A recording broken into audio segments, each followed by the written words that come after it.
Endi parasportchilar yo'l kiraga pul sarflamaydi.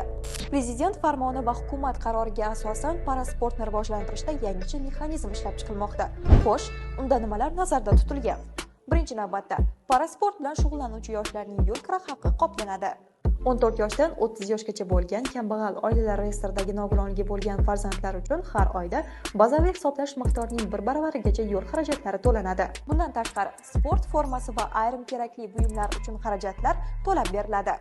6 oy davomida to'garakka muntazam qatnashgan yoshlar uchun bazaviy hisoblash miqdorining 10 baravarigacha xarajatlar qoplab beriladi. Talab etiladigan hujjatlar esa quyidagilar: individual reja, taksi shartnomasi, to'garak rahbaridan ma'lumotnoma, sport formasi yoki maxsus buyumlar uchun talabnoma.